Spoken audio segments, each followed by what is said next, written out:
Hello students, welcome to BBBN online classes. Myself Mamta, and the B section was going on of course reader unit first.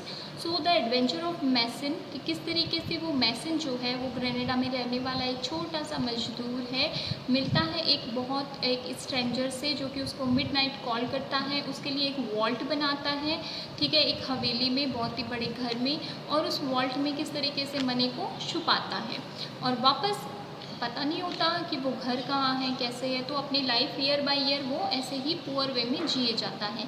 एक दिन क्या होता है कि उसके पास में एक रिच कंप्लेनिंग लैंडलॉर्ड आता है और वो उसको कहता है कि तुम मेरे लिए वक्त करोगे, ठीक है। तो किस तरीके से वो वापस उसी घर में जाता है और रिकलेक्ट करता है अपनी मेमोरीज़ को। Pray said he who occupied this house formerly, और उस घर को देखने के बाद में उसका फर्स्ट क्वेश्चन होता है कि ये घर पहले किसका था, कौन रहता था यहाँ पे।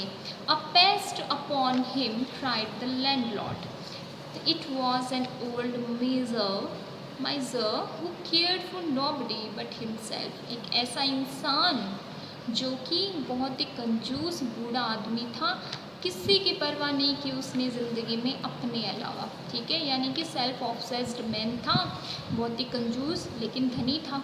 ही was said to be immensely rich, ऐसा कहा जाता है कि उसके पास में बहुत पैसा था।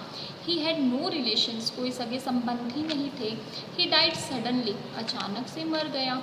But nothing could be found except a few gold coin in a leather purse, लेकिन जब वो अचानक मर गया तो क्या हुआ, नथिंग कुड बी फाउंड, कुछ भी नहीं मिला, except a few coins in a leather purse, उसका जो लेदर का पर्स था जो वो कैरी करता था उसके में कुछ सोने के कॉइन्स थे, उसके अलावा उसके पास से या उसके घर से कुछ नहीं मिला।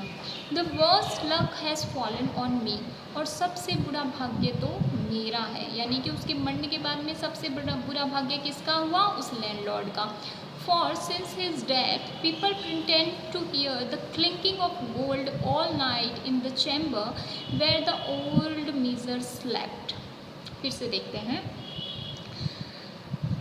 For since his death, जब से उसकी मृत्यु हुई है, people pretend, लोग कहते हैं, to hear, या ऐसा pretend करते हैं, to hear, कि उनको सुनाई देती है, the clinking of gold all night, जैसे गोल्ड के कॉइन्स जो हैं अगर आप उनको एक साथ में रखते हैं तो वो खन आते हैं ना, उनसे आवाज़ आती है, वो क्लिंकिंग है, ठीक है। कहाँ से आती है, in the chamber where the old miser slept, जहाँ पर वो सोया रहता था। As if he were counting over his money, लोग ऐसा कहते हैं कि ऐसी आवाज़ आती है कि शायद वही ओल्ड मिज़र जो है वो वहाँ पर बैठकर अपनी गोल्ड को, अपनी मनी को काउंट कर रहा होता है। And sometimes a groaning and morning about the court, और कई बार जो घर है उससे बड़े ही रोने की और अजीब सी आवाज़ें जो हैं वो सुनाई देती हैं। वेदर ट्रू और फॉल्स, अब ये कहानियाँ सही हैं या गलत हैं। These stories have brought a bad name on my house, इन सारी स्टोरीज़ की वजह से एक बुरा नाम जो है वो मेरे घर के साथ में जुड़ गया है। And not a tenant will remain in it, और तब से यहाँ पर कोई भी जो टेनेंट है, जो किराएदार है, वो रहने के लिए तैयार ही नहीं हुआ, ठीक है, यानी कि ये घर जो है वो खाली ही पड़ा हुआ है। अब अगर लोग डरा देंगे कि यहाँ पर उनको पहले से ही हॉरिफाइड स्टोरी सुनाएंगे तो क्या होगा, कोई भी टेनेंट रेडी नहीं होगा। So enough said the mason with determination, कहता है हाँ हाँ ठीक है, बस बहुत हो चुका, let me live in your house rent free, तुम्हारे घर में रहूँगा बिना किसी रेंट को दिए हुए। Until some better tenant present, जब तक कि तुम्हें कोई अच्छा किराएदार ना मिल जाए। And I will engage to put it in repair, और यहाँ पर रहकर मैं क्या करूँगा, इसको वापस से रिपेयर करने का काम जो है वो धीरे धीरे शुरू कर दूँगा। The offer of the honest man was gladly accepted, अब उस ईमानदार इंसान का जो ऑफ़र था वो एक्सेप्ट कर लिया गया।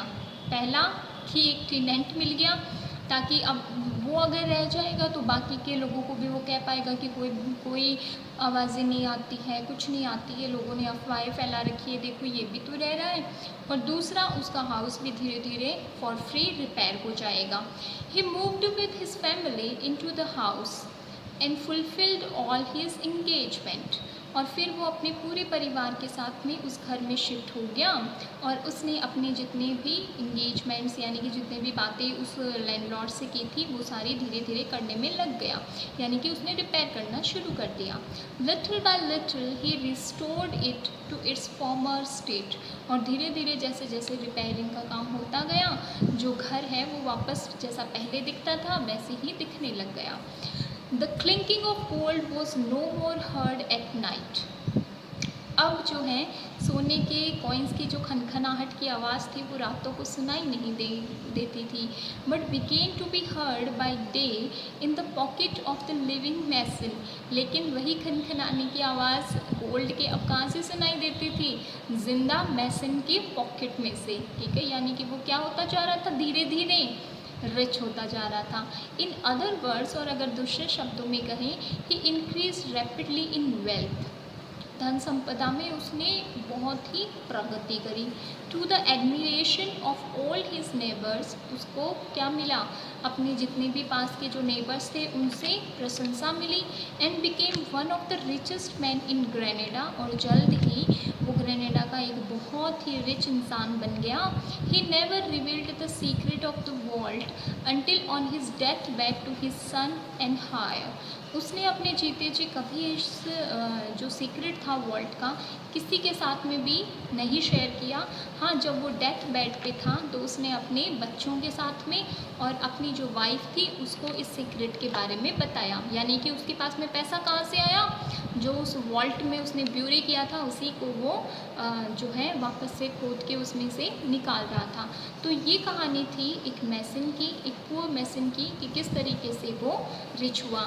ये हमारे लिखी है वॉशिंगटन इरविंग ने, जैसे कि मैंने आपको बताया भी था। Here are some difficult words, जिसका कि आप आराम से जो है वर्ड मीनिंग देख सकते हैं। जैसे ग्रेनेडा है, एक सिटी है स्पेन में, ठीक है। हाकी का मतलब लिसन यू, तो यहाँ से आप अपने डिफ़िकल्ट वर्ड्स दे सकते हैं। After that we have some questions also, try to do it, and after some time I will send you the answers in PDF that you are going to note it down in your notebook. Okay, thank you.